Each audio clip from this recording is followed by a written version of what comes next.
नमस्कार दोस्तों, मैंने अब तक जो पढ़ाया हुआ है उसका ये समरी है।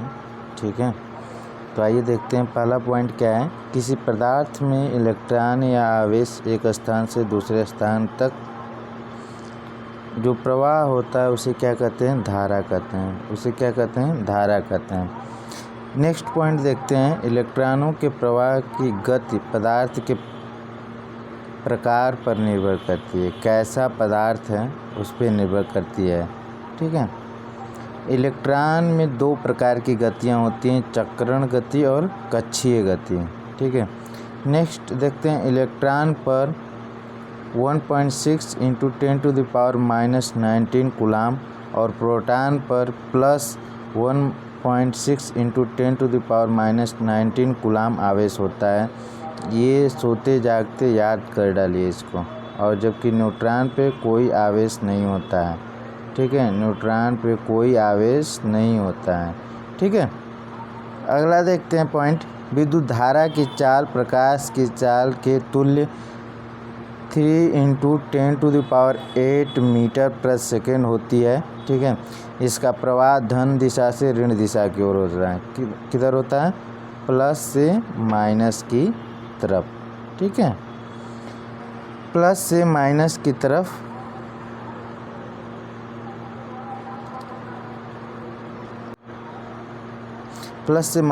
तरफ इसका प्रवाह होता है। अगला देखते हैं क्या पॉइंट है। वह विद्युत धारा जिसके मान और दिशा की एक निर्गत समय अंतराल पर पुनरावृत्ति होती है वह धारा क्या कहलाती है? प्रत्यावर्ती धारा। प्रत्यावर्ती धारा को अंग्रेजी में कहते हैं एसी करंट, अल्टरनेटिव करंट। ठीक है, जिस विद्युत धारा का मान और दिशा समय के सापेक्ष नियत रहता है वह धारा दिष्ट धारा कहलाती है, जिसे हम लोग डीसी बोलते हैं, डायरेक्ट करंट। ठीक है, ये ध्यान रखिएगा। जो वैल्यू चेंज होता रहता है समय के साथ में वह एसी है, और जिसका मान और दिशा जो है समय के साथ सापेक्ष नियत रहती है वह डीसी है। ठीक है, electric press, electric iron, heater, bulb आदि में विद्युत ऊष्मीय प्रभाव पर आधारित है। मैंने एक क्वेश्चन भी अपने ग्रुप में, टेलीग्राम ग्रुप में पूछा था, तो कुछ लोगों ने सही आंसर दिया था इसका। ठीक है, अब आगे देखते हैं। विद्युत गैस के आयनीकरण प्रवाह का उपयोग उच्च प्रकाश तीव्रता वाले बल्बों में किया जाता है। नेक्स्ट पॉइंट है। जब धारा किसी चालक से प्रवाहित होती है तो वह लाल तत्व हो जाता है, और यह विद्युत के तापीय प्रभाव के कारण होता है। किस इफेक्ट के कारण होता है? तापीय इफेक्ट के कारण। जब विद्युत धारा पृथ्वी की ओर प्रवाहित होती है तो विद्युत का वस्तु का विभव धनात्मक, तथा जब धारा पृथ्वी से वस्तु की ओर होती है तो वस्तु का विभव ऋणात्मक होता है। किसी चालक के सिरों के मध्य विभवांतर का मापन वोल्टमीटर से होता है। ये वाला पॉइंट याद कर लीजिएगा। किसी चालक के सिरों के मध्य विभवांतर का मापन जो है किससे करते हैं? वोल्टमीटर से। किससे करते हैं? वोल्टमीटर से। किसी वोल्टमीटर को हमेशा जो है पैरेलल में लगाया जाता है और मीटर को हमेशा सीरीज में लगाया जाता है। किसी परिपथ में चालक में व्यय होने वाले वोल्टेज को वोल्टेज ड्रॉप कहते हैं। किसी परिपथ में चालक में व्यय होने वाले वोल्टेज को वोल्टेज ड्रॉप कहते हैं। ठीक है, आगे देखते हैं क्या है। वैद्युतिक कार्य।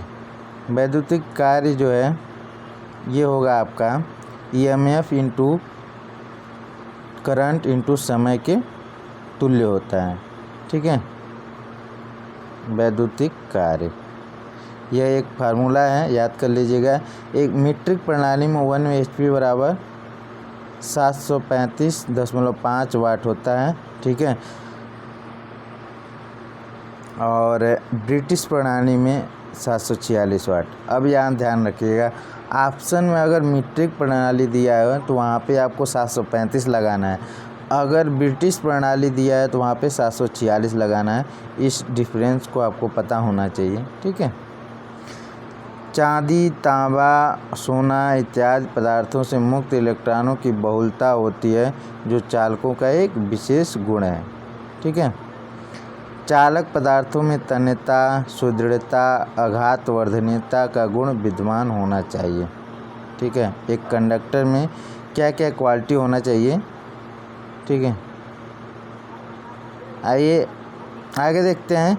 चालकों में उपस्थित तन्यता गुण के कारण ही उनके महीन तार बनाए जा सकते हैं जो चोक, आर्मेचर आदि बाइंडिंग कार्यों में प्रयोग किया जाता है। ठीक है, जो तन्यता का गुण है जो तन्यता गुण है उसी पर तार बनाया जा सकता है। तन्यता गुण के कारण ही तार बनाया जा सकता है, जैसे चोक वगैरह, आर्मेचर वगैरह की बाइंडिंग की जा सकती है। गैस की चालकता को बढ़ाने के लिए उसमें लवण मिश्रित किए जाते हैं, जिससे गैस आयनीकृत होकर गैसीय चालक की भांति व्यवहार करने लगती है। रिले, कंडक्टर्स, स्टार्टर्स आदि संयोजक बिंदु बनाने के लिए प्रयुक्त चांदी की चालकता 98% और 20 डिग्री सेल्सियस पर विशिष्ट प्रतिरोध 1.64 माइक्रो सेमी होता है। मैं किसी दिन आप लोगों को रिले दिखा दूंगा कि रिले कैसा होता है।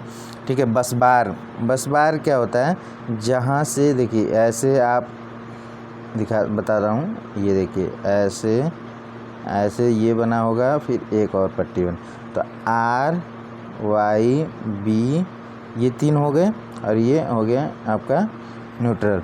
तो इसमें से हमको क्या करना होगा, एक पॉइंट यहाँ से लेंगे, यहाँ से लेंगे, यहाँ से लेंगे, ये 3 फेस हो गया और एक न्यूट्रल।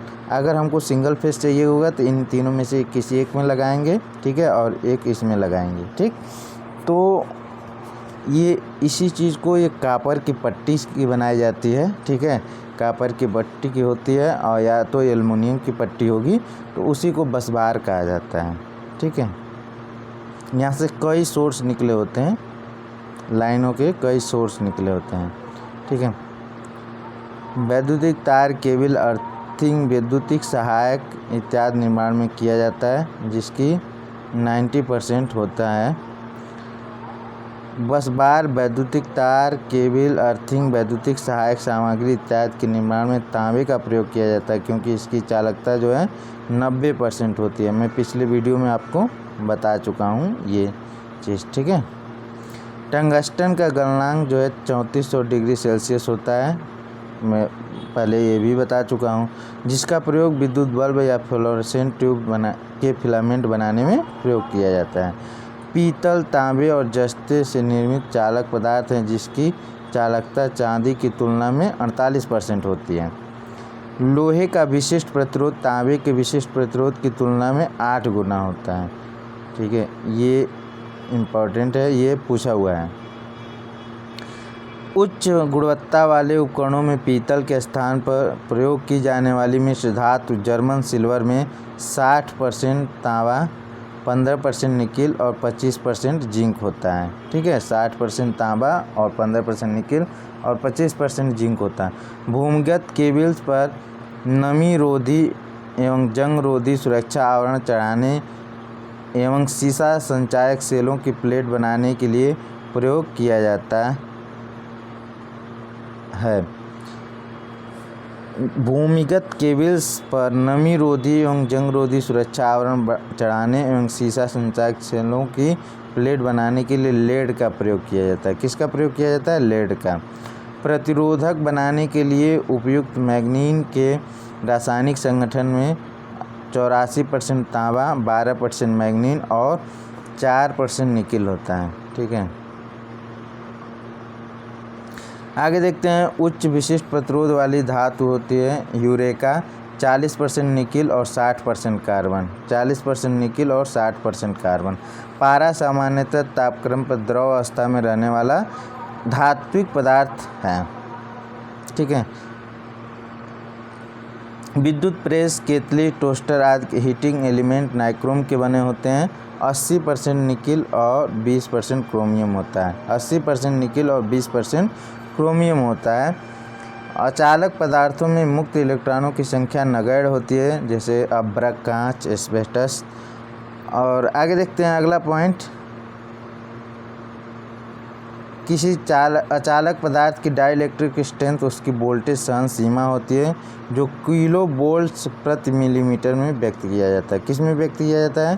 किलो वोल्ट्स प्रति मिलीमीटर में व्यक्त किया जाता है। ठीक है, मुझे उम्मीद है आप लोगों का रिवीजन अच्छा हो गया होगा। ये समरी था एक। ठीक है, तो अगर अच्छा लगा हो तो वीडियो को लाइक करिएगा और दोस्तों के साथ शेयर भी करिएगा। धन्यवाद।